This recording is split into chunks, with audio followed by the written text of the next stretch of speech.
여러분, 희소식입니다. 정부 다주택 8% 12% 취득세 중과 2년 만에 해제 검토.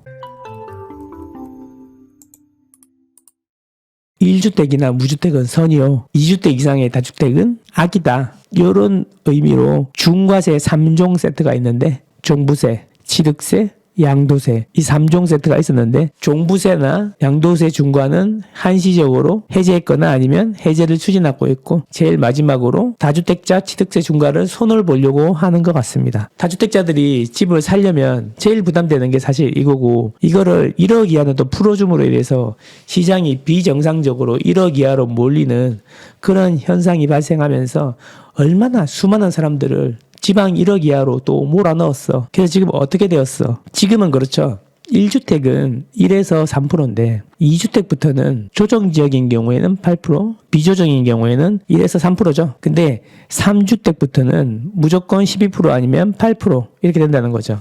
근데 이거를 바꾸겠다는 겁니다. 자, 그래서 이게 무슨 일이 생길 거냐면, 첫 번째로 주택수에 상관없이 1에서 3%를 때릴 것이냐, 아니면은 2018년인가 그때처럼 4주택부터 4%를 때릴 것인가, 이런 게 있는데, 중요한 거는 이제 원래대로 돌아가서 주택가액에 따라서 1에서 3%를 때리는 안이랑 아니면 4주택부터 4%를 때리는 안이 있는데, 둘 중에 고심하고 있는 것 같다라는 이야기죠. 자, 문제는 뭐냐면 요것도 똑같아요. 요거 하면은 전국으로 또 투자자들이 집을 막 사겠냐?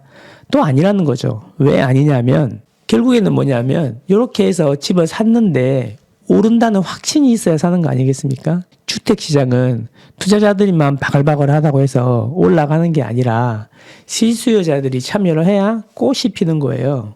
그러면 실수요자들이 다주택자 중과세 해제해준다고 집을 사냐 이거죠. 아무 상관없다는 거죠. 그럼 실수요자들은 다주택자 중과랑 아무 관계가 없다, 이런 이야기가 되는 거죠. 일단은 집값이 오른다는 기대와 희망이 있어야 되는데, 그게 언제일 거냐, 이런 이야기인데, 일단은 금리가 내려와야 된다. 정점을 찍고 내려온다는 신호가 있어야 된다. 다행히 미국의 물가가 예상치보다 적게 나왔다라는 소식이 있더라고요. 그래서 결국에는 우리나라 한국은행도 미국이 올리면 올리고 내리면 내리는 처지라, 미국이 내리는 거를 언제쯤 할 거냐, 이게 중요한 포인트 아니겠습니까? 제 유튜브에서 설문을 해봤더니 내년 봄이 정점이 될 것이다, 그리고 서서히 내릴 것이다 라고 생각하시는 분들이 많은 것 같습니다. 그러면 내년 중반 이후가 금리 영향이 적어지면서 본인의 모습이 나오겠죠. 그러면 본인의 모습이라는 거는 수급이라든지 이런 걸로 갈 것이다. 그래서 가장 좋아 보이는 것은 아마도 서울이 될 것이다. 서울은 물량이 계속 없고 사람들이 또 학습 효과가 있죠. 서울에 집을 사야지 덜 떨어지는구나, 이런 학습 효과가 있다 보니까 또 똘똘한 한 채로 가지 않겠나, 이런 생각이 드는 것입니다. 자, 그래서 저는 이렇게 생각합니다. 내년 봄 지나고 여름 되면서 뭔가 반등의 신호가 오고 하면, 저는 다주택자인 경우에는 포트폴리오를 재정비하시는 기회로 잡으시고, 무주택이나 1주택은 내가 1년, 2년이 아니라 10년, 20년을 애기들 키우면서 살아도 괜찮다고 생각하시는 곳에 내 집 마련을 하시기를 추천을 드리는 바입니다. 그게 부동산 투자를 떠나서 실거주를 떠나서 결국에는 제가 보기엔 그래요. 실거주자들이 좋아하는 곳이 가장 많이 오르는 거니까 투자든 실거주든 그런 부분에 포커스를 맞추셔야 된다. 자, 여기 보시면 IMF 때보다 심각하다. 건설사 내년 상반기 줄도장 공포. 건설사들이 처음에 생각했던 판매 가격보다 자재값이 많이 올라가지고 판매 가격을 올려야 되는데, 주택 경기가 다운되니까 가격은 올리지도 못하고 원자재 가격은 오르고 원가는 오르고 해가지고 많이 힘든데, 사실 이게 분양을 했는데 분양이 안 되면 힘든 거잖아요. 이 미분양을 받아줄 사람들이 실수요자들이냐 아니면 다주택자들이냐, 이런 거죠. 이제 지금 미분양이 너무 많이 나니까 줄도산하게 생겼잖아. 그러면 미분양을 사줘야 되는데, 근데 미분양을 사게 되면 무슨 일이 생기죠? 나중에 등기를 치게 되면 취득세, 보유세도 늘어나고 나중에 팔 때 양도세도 중과되고, 이렇게 되니까 다주택자가 누가 집을 사겠어요? 안 사잖아요. 그래서 다주택자들한테 손을 벌리는 거죠. 야, 임대사업 등록하면은 양도세도 감면해 줄게, 취득세도 깎아줄게. 미분양 사면은 나중에 양도세도 깎아줄게. 이런 식으로 유화책을 쓰기 시작합니다. 그래서 미분양을 소진하고 거래가 안 되는 아파트들 거래를 되게 해가지고 이것들을 이제 임대주택으로 나오게 하는 정책을 쓰는 거예요. 항상 이런 거 생각해봐야 돼요. 그래서 지금은 다주택자들을 규제하는 시스템에서 이제 다주택자들에게 규제를 완화해주는 이런 시스템을 만들어가지고 다주택자들이 집을 좀 샀으면 좋겠다. 이런 취지로 하는 겁니다.